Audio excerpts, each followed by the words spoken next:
Marcus's howl shatters the night as he storms Shadowpine borders, demanding his rejected mate back. But Sarah stands between her twin alphas, mate marks blazing on her skin. No longer the broken Omega he discarded. "She's carrying our child," Cade growls. Marcus's face twists with rage. "That child should have been mine." Before we dive in, comment where in the world you are watching from, and don't forget to click subscribe. The scent hit them simultaneously, stopping both alphas mid-stride on the forest path. Cade's nostrils flared as his wolf surged forward with violent urgency, and beside him, his twin brother Kai went absolutely still, every muscle in his body coiling tight as a spring about to snap. Omega in heat, close, but not just any Omega. The scent carried something that made Cade's wolf howl with recognition, something that spoke to instincts buried so deep he hadn't known they existed. This was different from the cloying sweetness of induced heats or the manufactured pheromones some Omegas use to attract alpha attention. This was raw, primal, and it was calling specifically to them. "Do you smell that?" Kai's voice came out rough, his usual control fracturing at the edges. Cade didn't answer. He was already moving, following the scent trail through the dense undergrowth of the neutral territory that bordered their packlands. Behind him, he heard Kai curse and then follow, both of them driven by something neither could name or resist. They found her collapsed beside a stream, barely conscious, her body trembling with the fever that came with a heat cycle hitting without warning or preparation. She was small, delicate, with pale skin that seemed to glow in the dappled sunlight and dark hair that had come loose from whatever restraint had once held it. Her clothes were torn. Whether from shifting or running, Cade couldn't tell. And she was making soft sounds of distress that made his wolf want to kill anything that had caused her pain.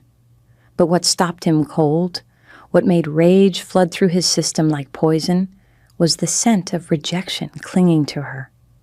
Someone had severed a mate bond. Recently.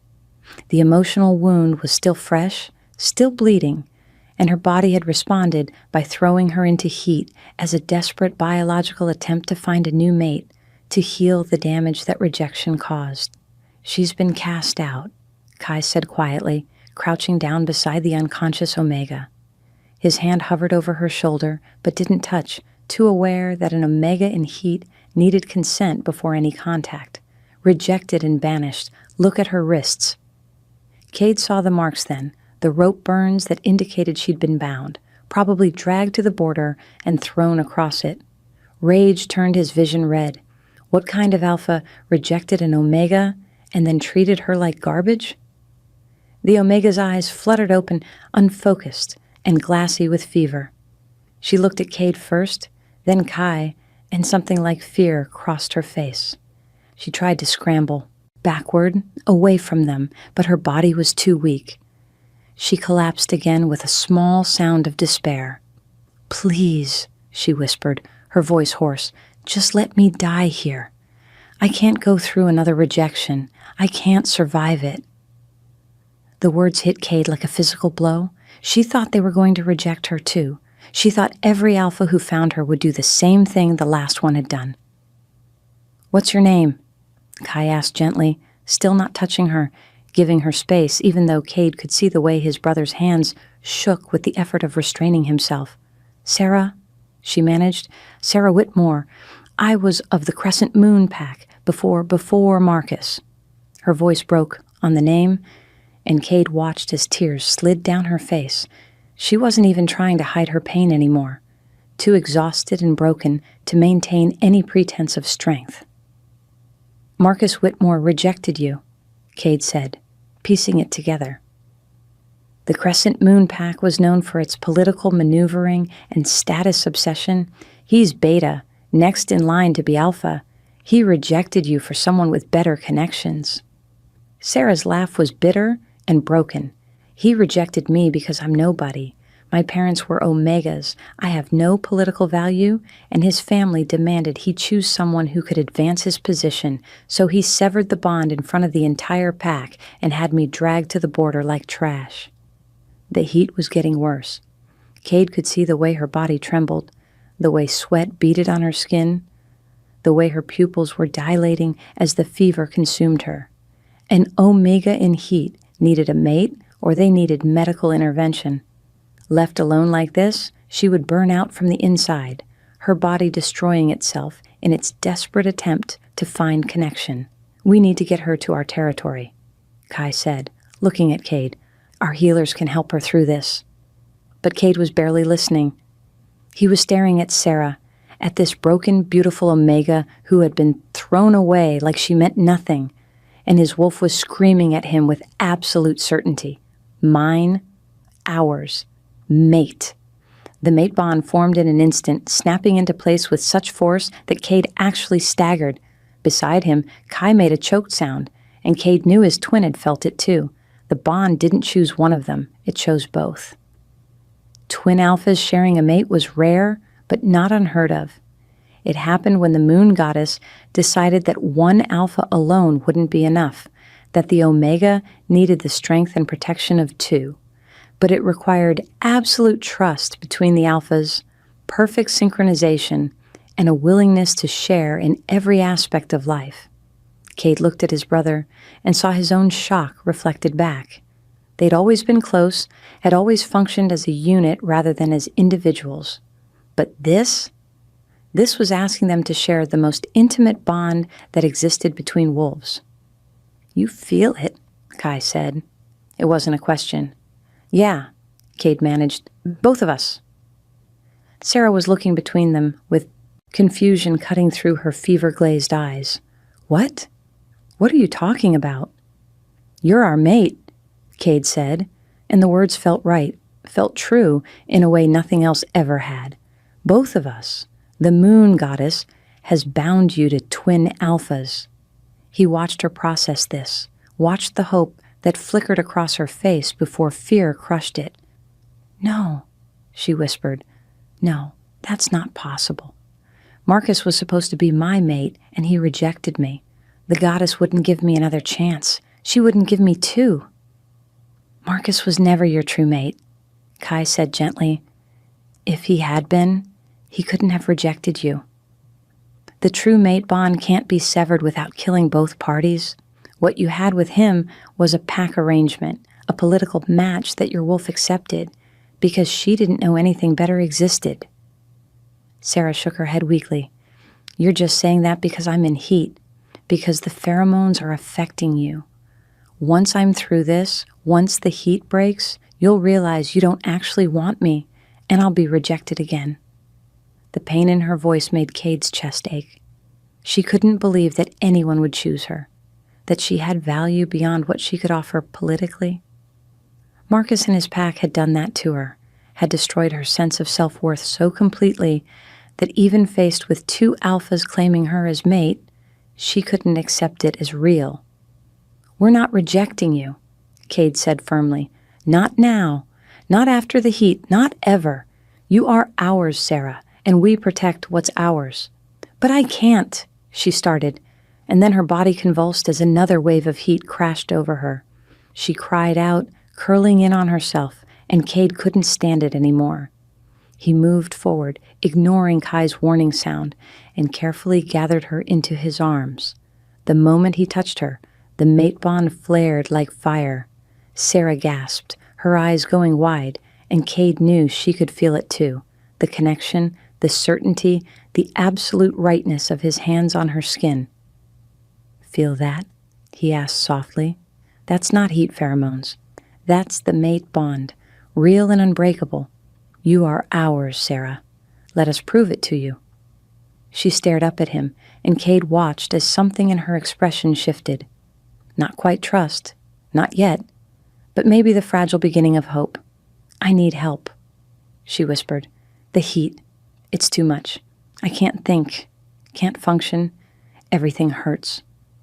"We'll help you," Kai promised, moving to her other side. "But we need to get you somewhere safe first.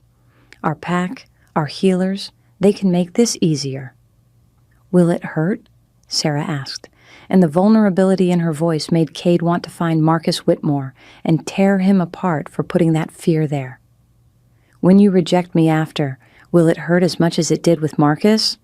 We are not going to reject you, Cade repeated, putting every ounce of conviction he possessed into the words. I know you can't believe that yet.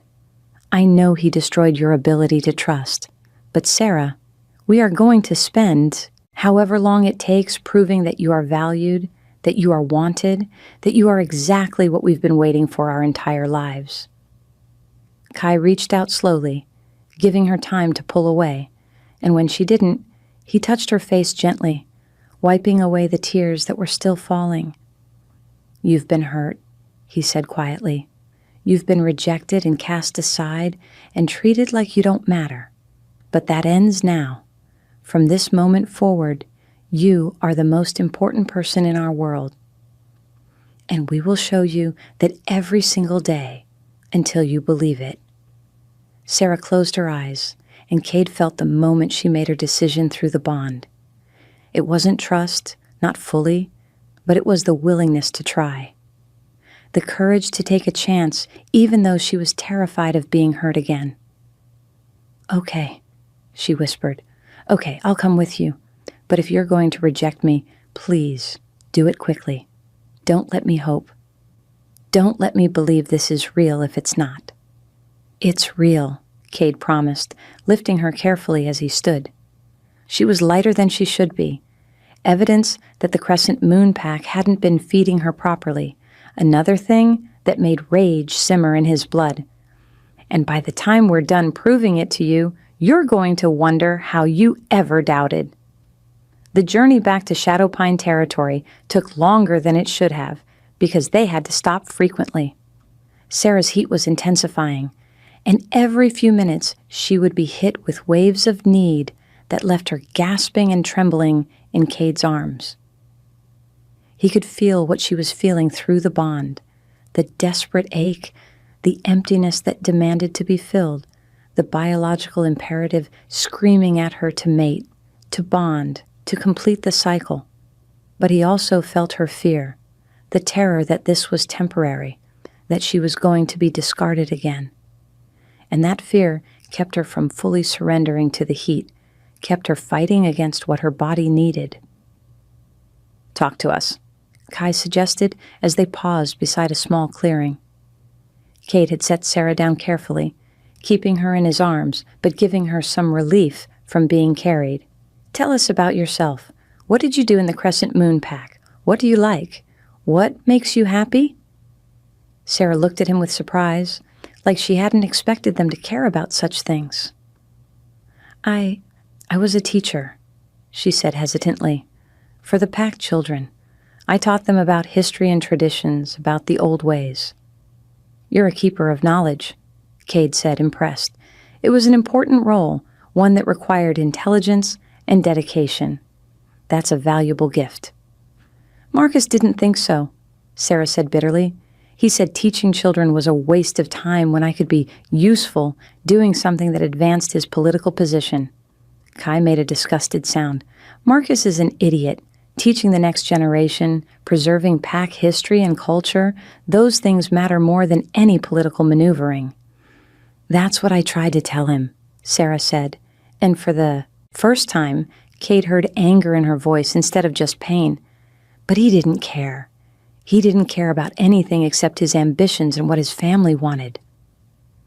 Tell us something you love to teach, Cade encouraged, wanting to see more of that spark, wanting to help her remember she was more than just a rejected Omega. Sarah was quiet for a moment, then said, The moon ceremonies. I loved teaching the children about the different phases and what they meant, about how the moon goddess watches over all of us. There's a story my grandmother used to tell me about how the goddess created the mate bond, about how she takes pieces of souls and binds them together so that no wolf has to be alone. Her voice had gotten stronger as she spoke, more animated, and Cade could see the teacher she must have been, passionate about her subject and eager to share knowledge. My grandmother said that sometimes the goddess makes mistakes in her first attempts, Sarah continued, that sometimes she puts a piece of your soul with the wrong person, and it takes time to find the right match. But when you do find it, when you find your true mate, It's like coming home to a place you didn't know you'd been missing." She stopped abruptly, as if realizing what she'd said, and fresh tears filled her eyes. "I thought Marcus was that for me. I thought I'd come home. But he didn't want me." "Because he wasn't your true mate," Kai said firmly. "He was the mistake your grandmother talked about, the wrong match that you had to survive before finding the right one." "But why two?" Sarah asked, looking between them. "Why would the goddess give me two mates? That doesn't make sense." Kate exchanged a glance with Kai, then said carefully, "Twin alphas sharing a mate isn't common, but it happens when the goddess knows an omega needs extra protection, extra strength. You've been hurt, Sarah. You've been rejected and cast out. Maybe she decided that one alpha wouldn't be enough to help you heal from that. Maybe she knew you needed both of us." Another wave of heat hit her, stronger this time, and Sarah doubled over with a cry of pain. Cade held her close, murmuring soothing sounds, while Kai moved to her other side, his hand on her back, providing comfort through the bond. "We need to move faster," Kai said urgently. "She's getting worse. If we don't get her to the healers soon, the heat could damage her." Cade knew his brother was right, and Omega's first heat with their true mates was supposed to be intense, but manageable. But Sarah had been rejected, traumatized, and thrown into this without any preparation. Her body and mind were working against each other, and without intervention, she could burn out completely. "Hold on," Cade told her, lifting her again and starting to run. "Just hold on a little longer. We're almost there." Sarah buried her face in his chest, her fingers clutching his shirt like a lifeline. Through the bond, Cade could feel her struggling to stay conscious, to fight against the overwhelming need that was consuming her from the inside out. They burst through the tree line and into Shadow Pine territory, and immediately pack members started appearing, drawn by their alpha's urgency. Cade saw surprise on their faces as they registered the Omega in his arms, scented the heat, felt the mate bond that connected all three of them. "Get Dr. Winters," Kai barked at the nearest wolf. "Tell her we have an Omega in crisis heat. Rejected mate, severe trauma, twin bond formation. We need intervention now." The wolf took off running, and Cade continued toward the pack house, the large structure at the center of their territory that served as home for the Alpha family and headquarters for pack business. He took the stairs two at a time, heading for the private wing, where his and Kai's rooms were located. He shouldered open the door to his bedroom and laid Sarah carefully on the bed. She immediately curled into a ball, trembling violently, her skin burning with fever. Kai appeared seconds later with cool water and cloths, and they began the process of trying to bring her temperature down while they waited for the healer. "You're safe now," Cade murmured, pressing a cool cloth to her forehead. "You're in our territory, in our home. No one here will hurt you." "It hurts," Sarah whimpered. "Everything hurts. Make it stop." Kai's jaw clenched with frustration. The only way to truly end the heat was to complete the mating bond, but they couldn't do that without her full consent, and right now she wasn't in any state to give it. She was too scared, too broken, too convinced they would reject her once the heat passed. Dr. Winters arrived minutes later, a middle-aged Omega with kind eyes and decades of experience. She took one look at Sarah and immediately started pulling supplies from her medical bag. "How long has she been in heat?" the doctor asked, checking Sarah's pulse and temperature. "We found her about 2 hours ago," Cade said. She'd been rejected by her previous pack, cast out across the border. The heat hit without warning. Dr. Winters made a sympathetic sound. "Rejection-induced heat. Her body is trying to heal the damage by finding a new mate bond, but her mind is fighting it because she's terrified of being hurt again." "Can you help her?" Kai asked urgently. "I can give her something to ease the physical symptoms and help her sleep," the doctor said, "but understand that this is only a temporary solution. Her body needs the mate bond completed to fully heal. The longer we delay that, the more dangerous this becomes." We can't complete it without her consent, Cade said firmly. She thinks we're going to reject her. She thinks this is temporary. We need time to prove to her that we're not like him, that we're not going to throw her away. Dr. Winters looked at him with approval. You're good men, she said quietly. Better than most alphas I've known. But you need to understand that you don't have unlimited time. If her heat continues for more than 3 days without completion, her body will start to shut down. She could suffer permanent damage or death. The words sent ice through Cade's veins. 3 days. They had 3 days to convince Sarah that they were real, that the bond was real, that she could trust them enough to complete the mating. Then we'd better get started, Kai said grimly. Dr. Winters administered the medication, and within minutes, Sarah's trembling eased, and her eyes began to close. She fought against it, fear flashing across her face. What did you give me? She asked, her words slurring. What's happening? Just something to help you rest. Dr. Winters said gently, You're safe. Your alphas are here, and they're going to take care of you. Not my alphas, Sarah mumbled as sleep claimed her. Nobody's. Nobody wants me. The broken way she said it made Cade's heart clench. He looked at Kai and saw his own determination reflected in his twin's eyes. They were going to fix this. They were going to show Sarah that she was wanted, valued, loved, even if it took every minute of the next 3 days. After Dr. Winters left with instructions to call her, if Sarah's condition worsened, Cade and Kai sat on either side of the bed, watching their sleeping mate. The bond hummed between all three of them, still new and fragile, but definitely real. We need a plan, Kai said quietly. We can't just tell her she's valued. We have to show her. Agreed, Cade said. But how do you prove something like that to someone who's been systematically taught that she's worthless? They spent the next hour discussing strategies, coming up with ways to demonstrate their commitment, to show Sarah that this wasn't temporary or conditional. By the time she stirred awake, they had the beginnings of a plan. Sarah's eyes opened slowly, confusion giving way to awareness as she remembered where she was. She sat up carefully, looking around the large bedroom with its comfortable furniture and windows that looked out over the forest.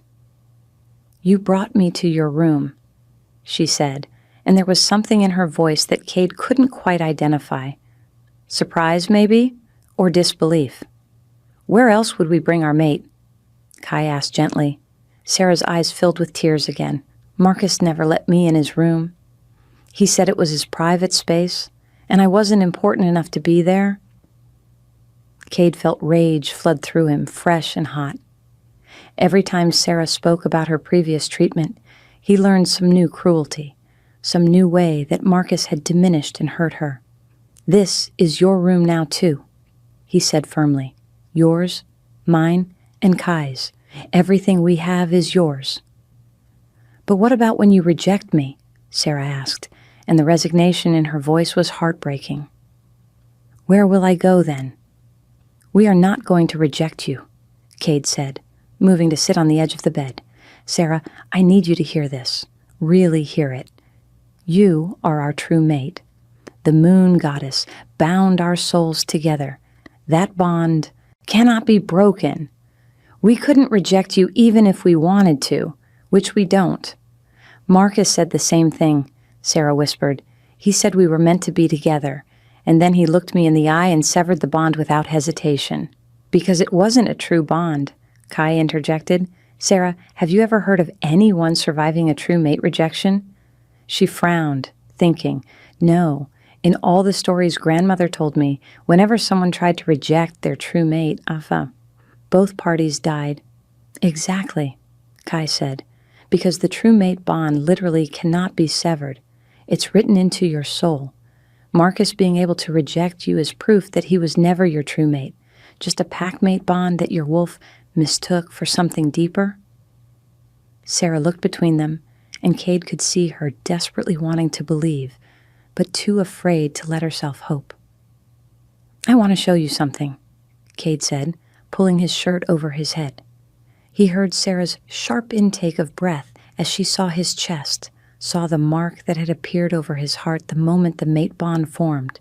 It was intricate, beautiful, a design that looked like intertwined moons with a wolf silhouette in the center. "That's the mate mark," he said quietly. "It appears when the true bond forms. Every mated pair has them."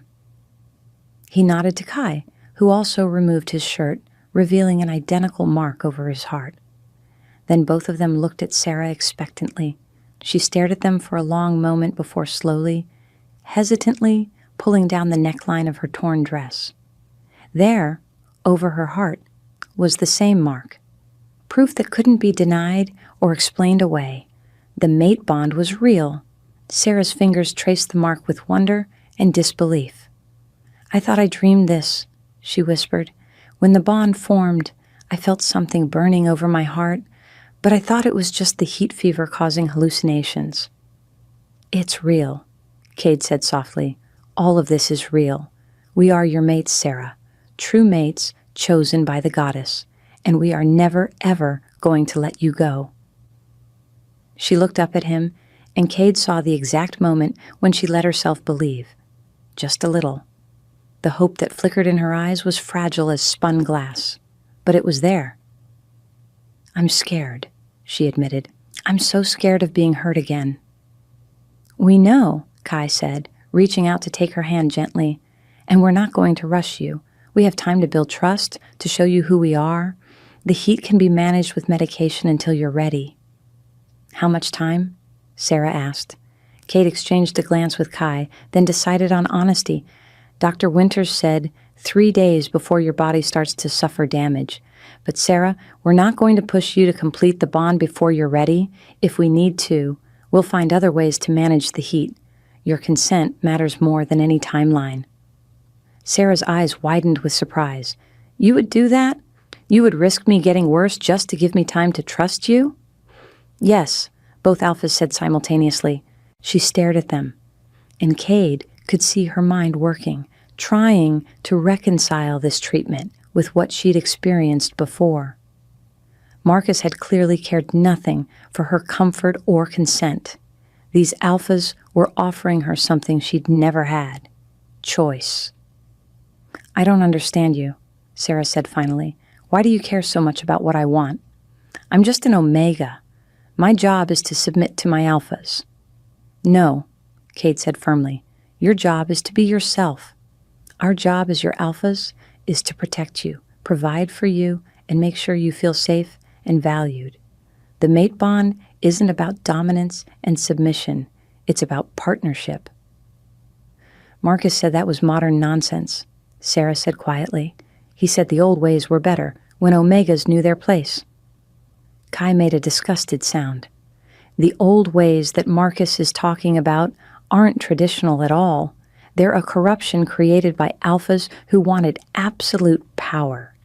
The true old ways, the ones from the time of the first wolves, those recognized that every wolf had value regardless of their designation." "How do you know that?" Sarah asked, genuine curiosity in her voice. "Because we've studied the ancient texts," Cade said. "Our mother was a historian, obsessed with preserving true wolf culture. She taught us that the goddess created 3 designations, not to create hierarchy, but to create balance. Alphas provide strength and protection. Omegas provide intuition and compassion. Betas provide stability and reason. Each role is equally important." Sarah looked stunned. "I've never heard anyone say that before." "That's because packs like Crescent Moon have spent generations rewriting history to justify their power structures," Kai said. "But here in Shadowpine, we try to honor the true traditions. Omegas have as much voice in pack decisions as alphas. Status comes from contribution and character, not designation." "That sounds incredible," Sarah whispered. "Too good to be true." "It's real," Cade promised, "and you're going to see it for yourself. Once you're feeling better, we'll introduce you to the pack properly.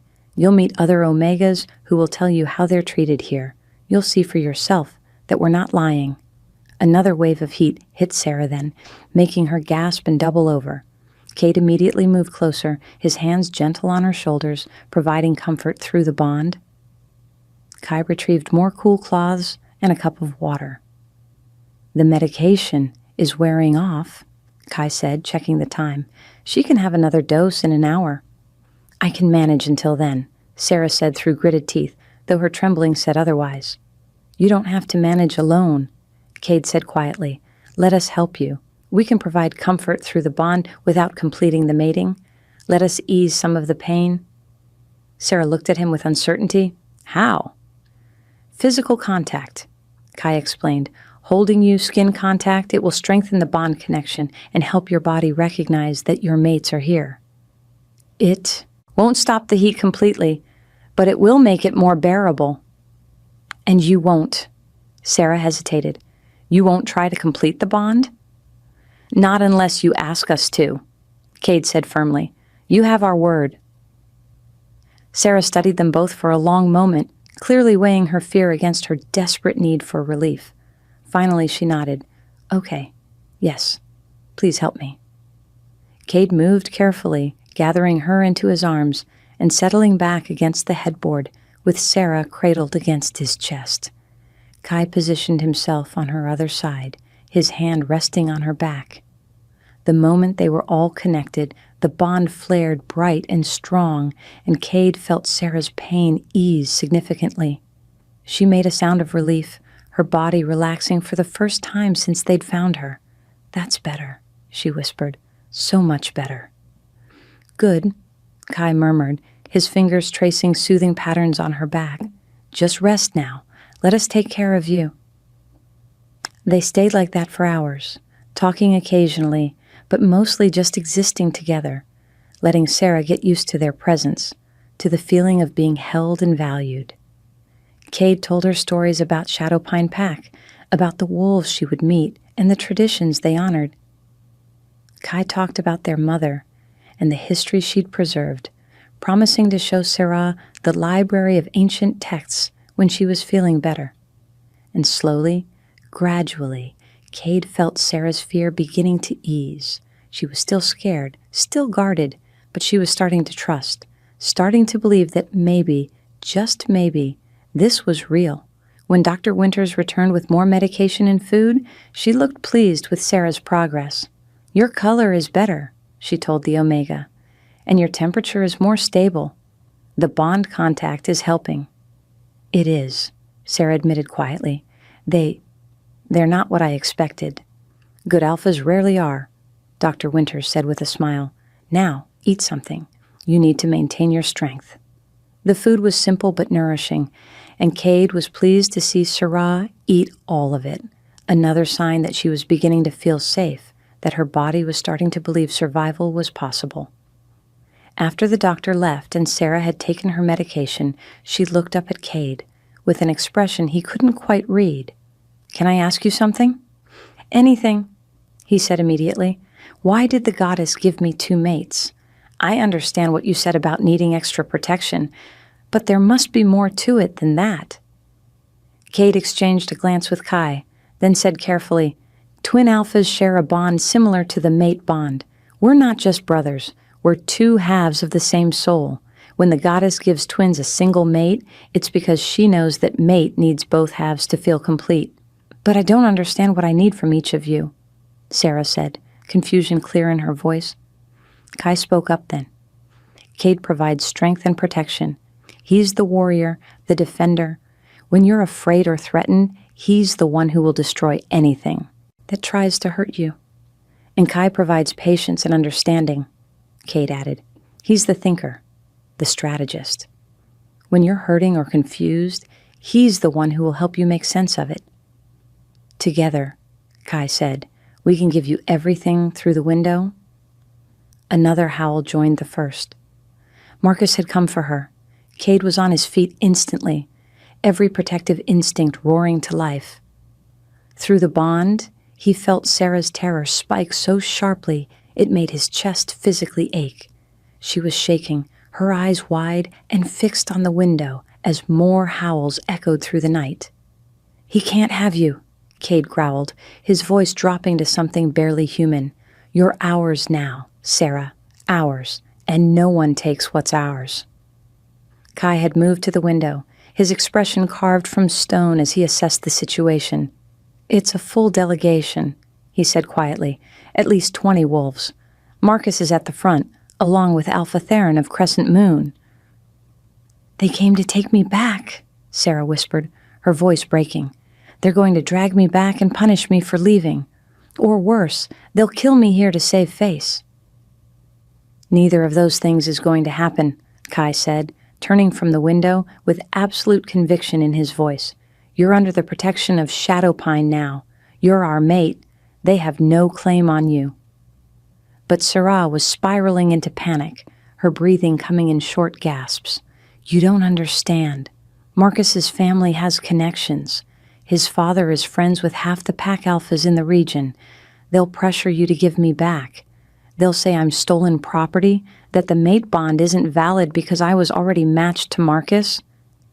"They can say whatever they want," Cade said, kneeling in front of her and taking her face gently in his hands. "It doesn't change the truth. You are our true mate. The goddess herself chose this bond. No political maneuvering can override that." A sharp knock on the door interrupted them. Derek, the head enforcer, entered without waiting for permission, his expression grim. "Alphas, the Crescent Moon delegation is at our borders. They're demanding entrance and claiming they have the right to retrieve their Omega." "Their Omega," Cade repeated, his voice deadly calm. "They rejected her, bound her, and threw her across the border to die. Now she's their Omega?" Derek's jaw clenched. "That's what they're claiming. Alpha Theron says it was all a misunderstanding, that the rejection wasn't official, that Sarah left of her own accord and they've been searching for her." "Lies," Sarah breathed. "All lies. Marcus stood in front of the entire pack and spoke the words of rejection. There were hundreds of witnesses." "Then we'll call their bluff," Kai said. "Derek, tell them we'll meet with their delegation, but only Alpha Theron and Marcus.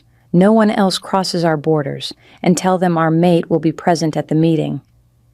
Sarah made a sound of protest, but Kai continued, "You need to face him, Sarah, with us, beside you.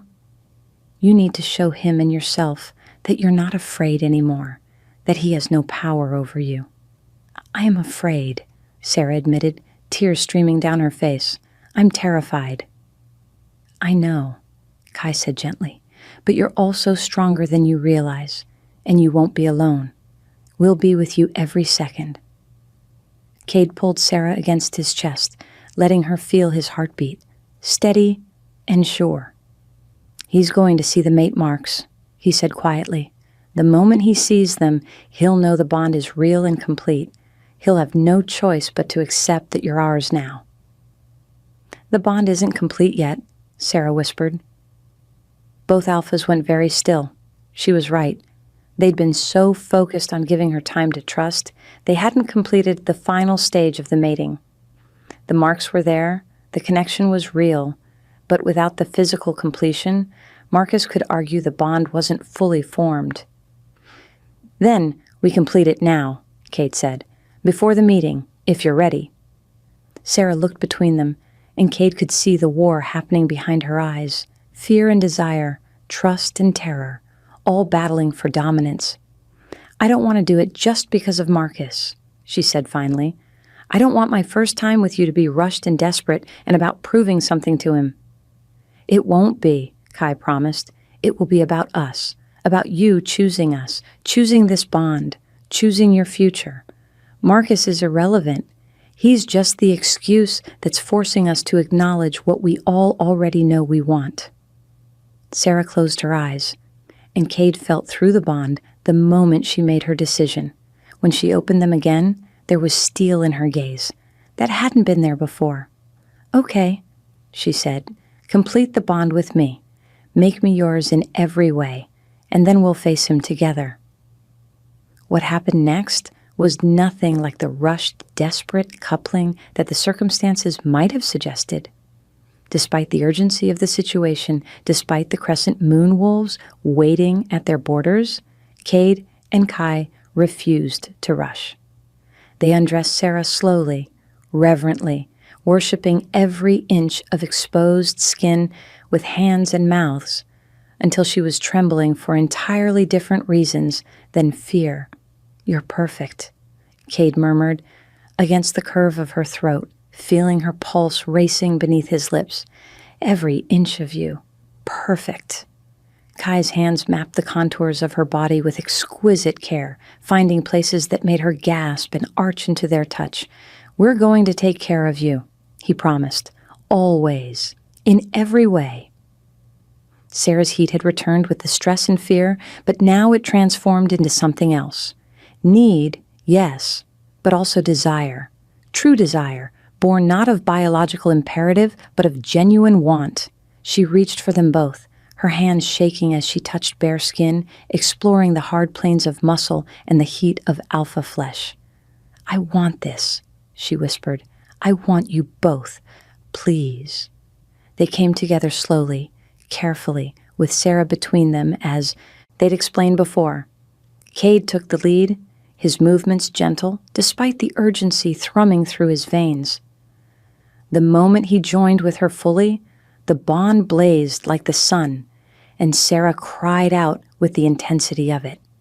Kai was there too, his hands and mouth everywhere, supporting her, pleasuring her, making sure she felt cherished and safe, even as the passion built to something overwhelming. When he joined the connection, completing the trinity of their bond, all three of them gasped as power flooded through the link. The bond completed with a flash of light that seemed to illuminate the entire room.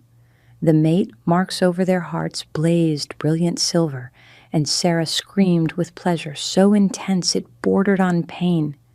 Cade and Kai followed her over the edge, all three of them connected so deeply that individual consciousness blurred into shared ecstasy. When it was over, when they lay tangled together, breathing hard and covered in sweat, Sarah looked different, stronger. The broken, terrified Omega, who had barely survived rejection, was gone. In her place was a woman who knew her worth, who had chosen her mates freely, who would face down her demons with her head held high. "I can feel you," she whispered in wonder, her hands on both their chests. "Everything, your emotions, your thoughts, your absolute certainty that I'm yours." "Just as you're certain we're yours," Kai said softly. "The bond goes both ways, Sarah. We belong to you as much as you belong to us." "I'm ready now," Sarah said, sitting up with new confidence. "Ready to face Marcus. Ready to show him that he has no power over me anymore." They dressed carefully, with Cade and Kai helping Sarah into a beautiful dress that one of the pack Omegas had prepared. It was deep blue, the color of midnight, and it made her pale skin glow. She looked like a queen, like a Luna. The meeting was held in the main hall, with the Shadow Pine Pack Council assembled as witnesses. When Marcus and Alpha Theron entered, Sarah stood between her mates, her spine straight and her chin high. She didn't flinch when Marcus's eyes found her, didn't cower when his expression twisted with rage at seeing the mate marks on display. "Sarah," Marcus said, and his voice carried the command of an alpha, trying to assert dominance. "It's time to stop this foolishness. Come home." "I am home," Sarah replied, and her voice didn't waver. "Shadowpine is my home now. These are my alphas, my true mates, chosen by the goddess herself." "That's impossible," Alpha Theron interjected. "You were already matched to Marcus. The goddess doesn't give second chances to failed bonds." "It wasn't a failed bond," Kai said coldly. "It was never a bond at all. Marcus rejected her in front of your entire pack. Sarah barely survived it. If the bond had been real, if Marcus had been her true mate, they would both be dead right now."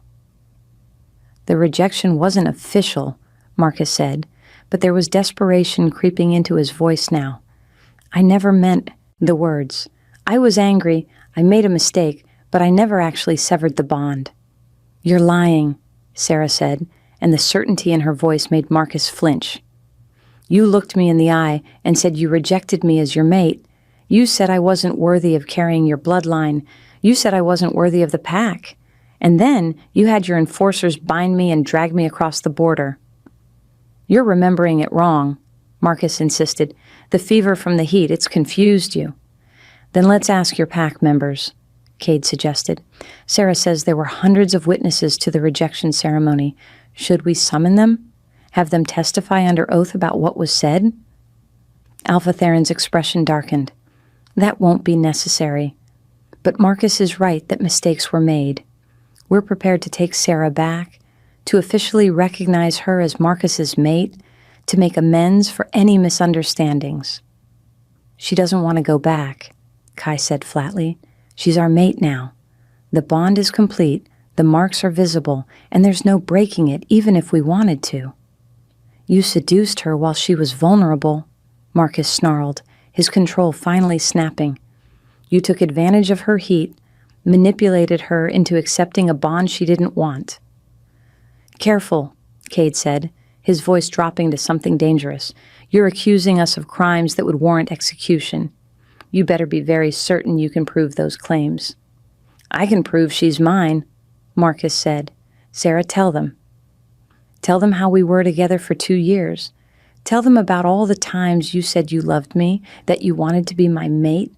Tell them you're only with them because you're confused and scared." Sarah looked at Marcus, really looked at him, and saw him clearly for perhaps the first time. Not the man she'd thought she loved, but the manipulator who had controlled her, the abuser who had destroyed her confidence, the coward who had thrown her away the moment she became politically inconvenient. "You want to know what I remember?" she asked, her voice steady and clear. "I remember believing I loved you, because I didn't know what real love felt like. I remember accepting your cruelty, because you convinced me it was normal. I remember thinking I was worthless because you told me I was every single day." She took a step forward, and Marcus actually took a step back. "But then I met my true mates, and they showed me what it really means to be valued. They gave me choice when you only gave me demands. They built my confidence when you only tore it down. They made me feel strong when you only made me feel weak. So here's what I'm telling everyone in this room," Sarah continued, her voice rising with passion. "I choose them. I choose Cade and Kai as my mates, as my alphas, as my future. Not because I'm confused or manipulated or scared, but because they're everything you could never be. They're worthy of me, Marcus. You never were." The silence that followed was absolute. Marcus looked like he'd been struck, his face pale with shock and rage. Alpha Theron's expression was unreadable, but Cade could see the calculations happening behind his eyes. "This is your final word?" Theron asked Sarah. "You willingly choose to remain with Shadowpine as mate to these twin alphas?" "It is," Sarah said without hesitation. "Then we have no further business here," Theron said, placing a hand on Marcus's shoulder when the younger wolf looked like he might protest. "The moon goddess's will is clear. Sarah has found her true mates. We will not contest it." "But father," Marcus started, and Cade realized with shock that Theron was Marcus's father, not just his alpha. "Enough," Theron said sharply. "You rejected her, Marcus. You threw away what could have been yours. That's on you, not on her, and not on these alphas. We're leaving." "You can't just let them steal her," Marcus said desperately. "She's ours. She belongs to Crescent Moon." "She belongs to herself," Theron said coldly, "and she's made her choice clear. Any attempt to contest it further will result in war between our packs. Is that what you want, son? Are you willing to let wolves die because you couldn't recognize value when you had it?" Marcus said nothing, but the fury in his eyes promised this wasn't over. Cade made a mental note to increase border patrols and security. Just because the immediate threat was leaving didn't mean Marcus wouldn't try something later. After the Crescent Moon wolves departed, Sarah sagged with relief, her strength finally giving out now that the danger had passed. Cade caught her immediately, lifting her into his arms. You were incredible, he murmured into her hair. So strong, so brave. We're so proud of you. I couldn't have done it without you, Sarah said, her arms wrapping around his neck. Without both of you, knowing you were there, feeling you through the bond, it made me strong enough to face him. That strength was always inside you, Kai said, his hand gentle on her back. We just helped you remember it was there. The pack erupted in celebration, wolves howling their approval and congratulations. Sarah had stood up to her former pack, had chosen Shadowpine, had proven herself worthy of being their Luna.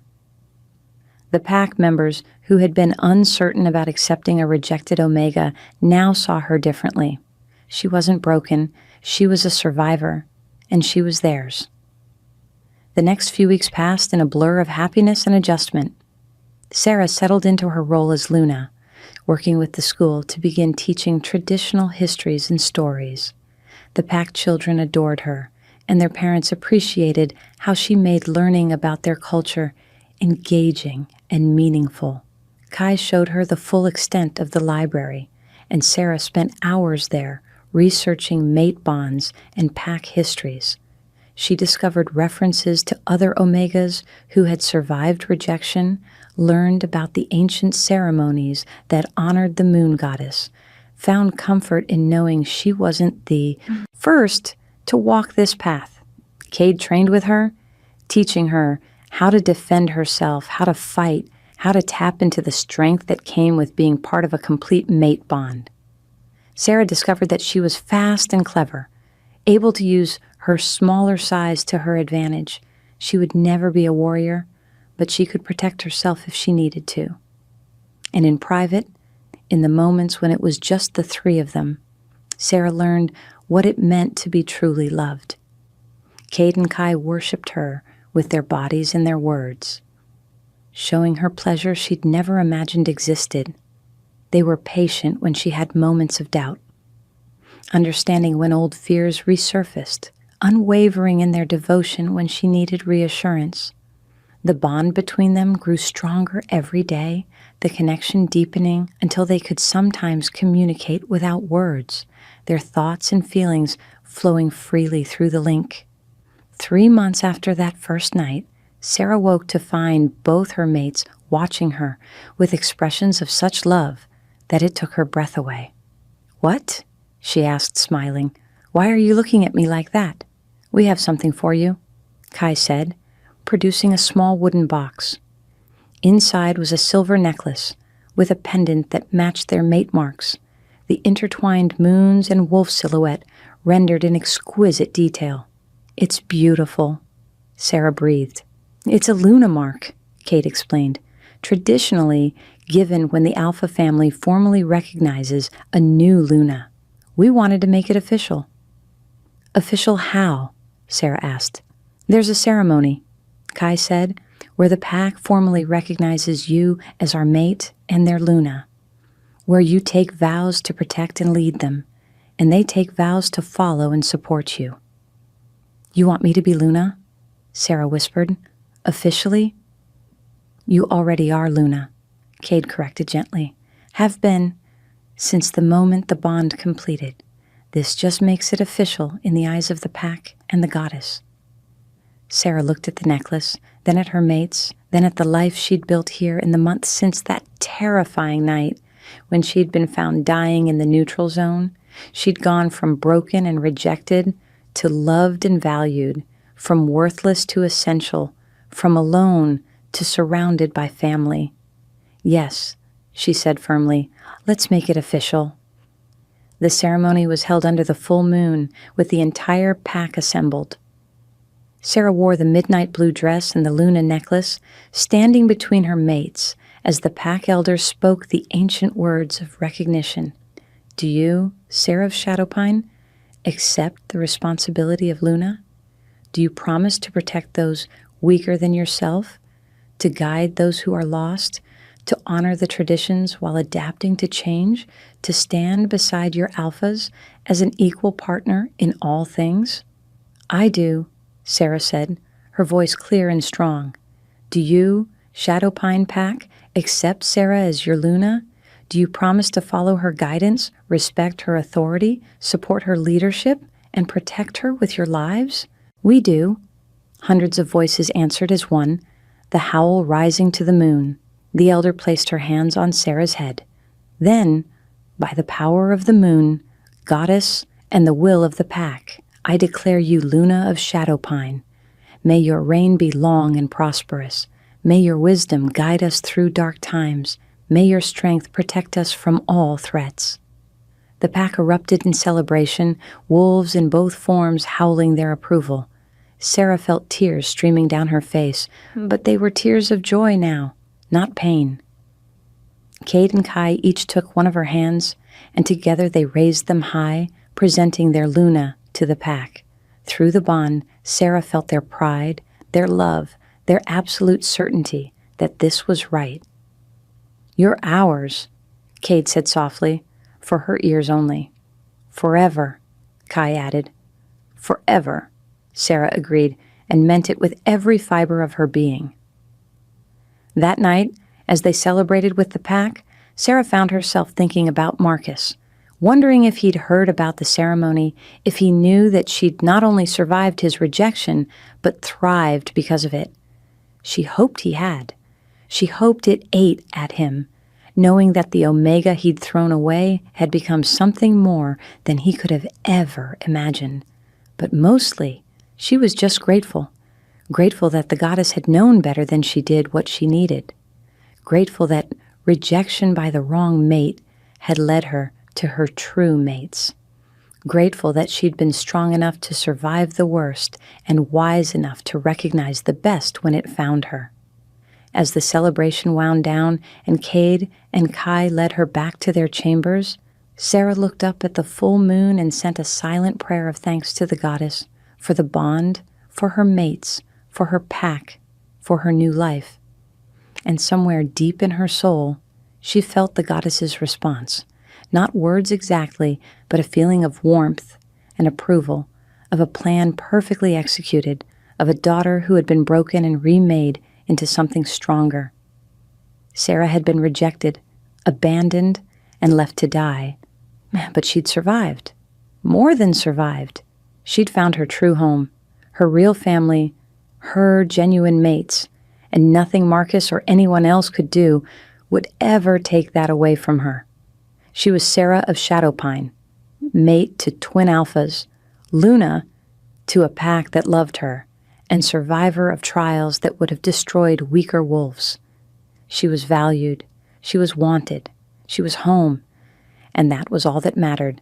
But life, as Sarah was learning, rarely stayed simple for long. 6 months into her role as Luna, on a crisp autumn morning, Sarah woke to find herself violently ill. She barely made it to the bathroom before her stomach rebelled, leaving her shaking and weak on the cool tile floor. Kai found her there, immediately kneeling beside her, with concern etched across his features. "Sarah, what's wrong? Are you hurt?" "I don't know," she managed, wiping her mouth with a trembling hand. "I just suddenly felt so sick." Cade appeared in the doorway, his expression darkening with worry. Through the bond, both alphas were radiating such intense concern that it made Sarah's head spin. "We're calling Dr. Winters," Cade said, already reaching for his phone. "I'm probably just fighting off something," Sarah protested, but even as she said it, she knew it felt different from a normal illness. There was something else, something she couldn't quite identify, thrumming through her body. Dr. Winters arrived within the hour, her examination thorough and professional. When she finally sat back with a knowing smile, Sarah felt her heart start to race. "Well?" Kai demanded when the silence stretched too long.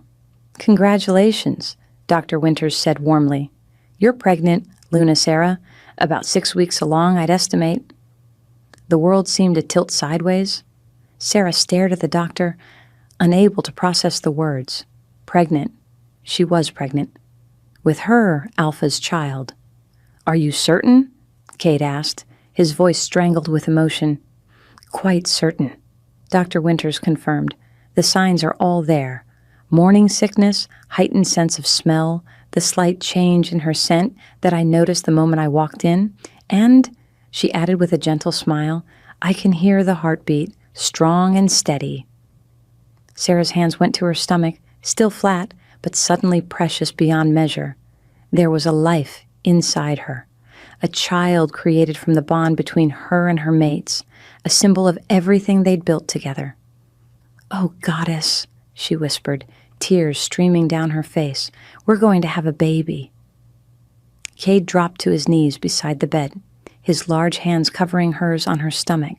Through the bond, Sarah felt his overwhelming joy, his fierce protectiveness, his absolute wonder at this miracle. Kai was beside them both in an instant, his own hands joining theirs. "A pup," he breathed. "Our pup."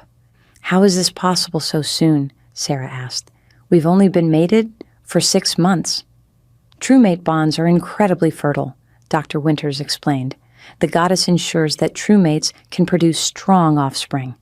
It's not uncommon for pregnancy to occur within the first few months of bonding." After Dr. Winters left with instructions for prenatal care and nutrition, the three of them sat together in stunned silence, trying to absorb this new reality. "Are you happy?" Sarah finally asked, voicing the small fear that had been growing since the announcement. "I know we never talked about having children this soon." "Happy?" Cade repeated, pulling her into his arms. "Sarah, I'm ecstatic, terrified, and overwhelmed, and completely unprepared, but absolutely ecstatic." "We're going to be fathers," Kai said, wonder coloring his voice. "We're going to have a child who's part of all three of us." "The pack is going to lose their minds," Sarah said with a watery laugh. "A Luna pregnant within 6 months of bonding? They'll think we're incredibly blessed." "We are incredibly blessed," Cade said firmly. "Blessed to have you, blessed to have this bond, and now blessed with a child. The goddess has been generous beyond measure." The announcement to the pack came that evening, and as Sarah had predicted, the celebration was immediate and overwhelming. Pack members brought gifts, offered congratulations, shared stories of their own pregnancies and child-rearing experiences. The pack children were especially excited, already planning how they would help with the new baby. But not everyone was celebrating. 2 weeks after the announcement, border patrols reported increased activity from crescent moon wolves near the Shadow Pine boundaries. They weren't crossing into territory, but they were clearly watching, waiting for something. "Marcus knows," Sarah said when Cade and Kai told her about the reports. "He knows I'm pregnant, and he's planning something." "Let him plan," Cade said grimly. "He'll find our defenses impenetrable. No one touches you or our child." But Sarah couldn't shake the feeling of unease that had settled over her. She knew Marcus, knew his pride, his inability to accept defeat, his need for revenge when he felt slighted. The pregnancy would be seen as the ultimate insult, proof that she had not only moved on, but was thriving without him. Her fears proved justified 3 weeks later when a formal challenge arrived via messenger. Marcus was invoking ancient pack law, claiming that Sarah had been his mate first, that the bond with Cade and Kai was invalid, and that he had the right to challenge for her return. "This is insane," Kai said, reading the challenge document with disbelief. "He has no legal standing. She was never his true mate. He rejected her, and she's bonded and pregnant with our child." "Ancient law doesn't always account for modern circumstances," Sarah said quietly, her hands protective over her still small bump. "If he can convince the Council of Alphas that he has a legitimate claim, they might force a hearing." "Then we'll go to the hearing and prove he has no claim," Cade said firmly. "We have witnesses to the rejection. We have the mate marks. We have everything we need to win."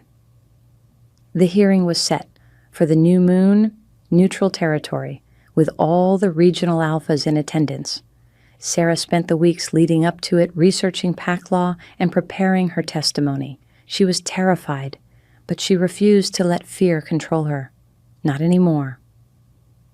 The day of the hearing arrived cold and gray, fitting the somber mood.